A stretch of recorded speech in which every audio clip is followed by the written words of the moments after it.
Universitas Negeri Makassar, Program Studi Bimbingan dan Konseling Angkatan 2018.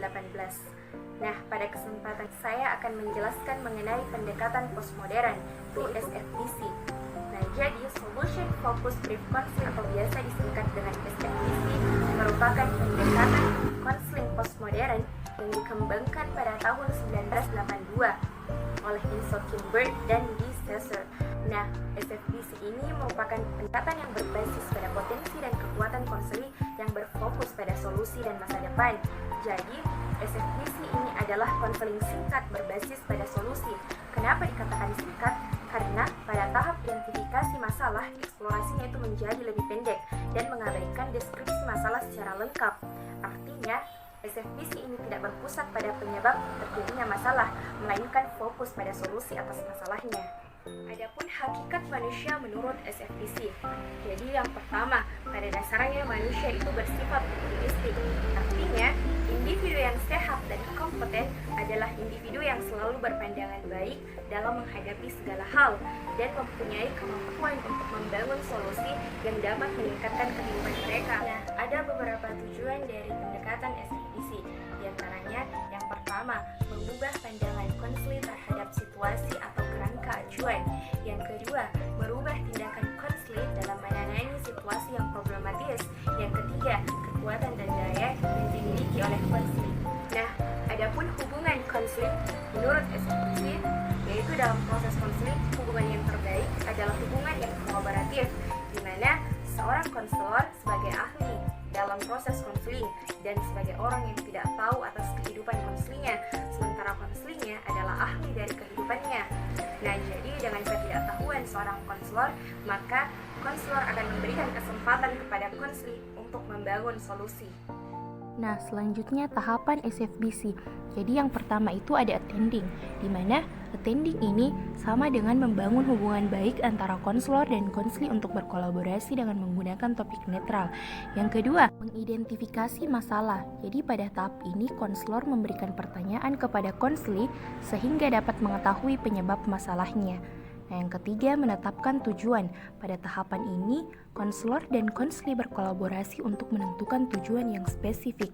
Yang keempat, merancang dan menetapkan intervensi. Pada tahap ini, alternatif yang telah dirancang melalui pertanyaan-pertanyaan kemudian dilaksanakan dalam kehidupan keseharian konseli.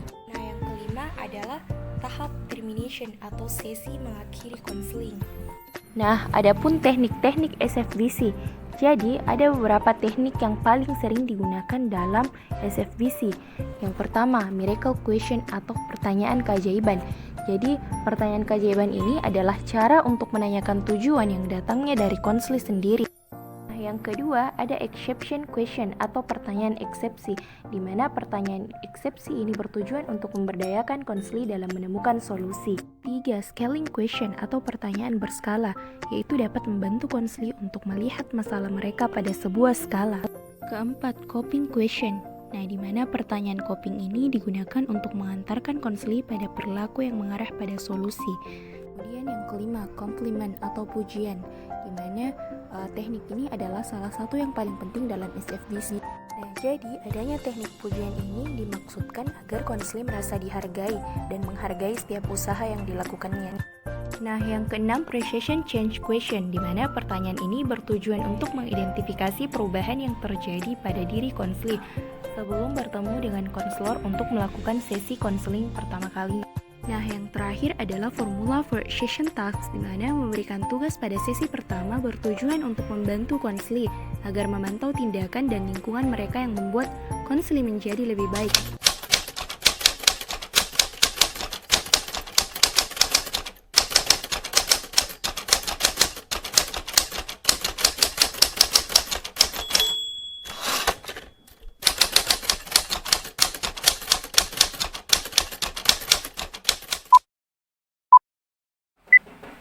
Assalamualaikum, Bu.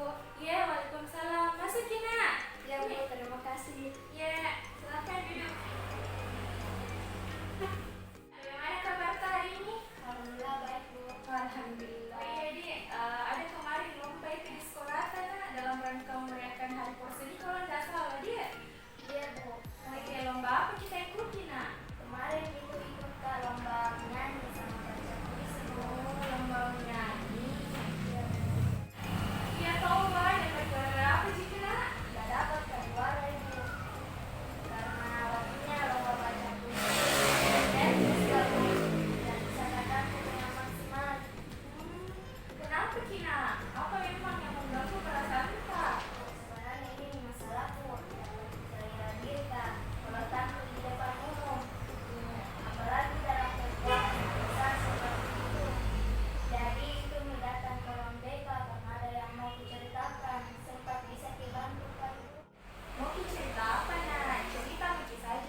Jadi jangan kita takut nah, karena dalam dunia konseling itu juga ada yang namanya asas kerahasiaan toh. Jadi jangan khawatir ceritakan masalah tak cerita lagi nak.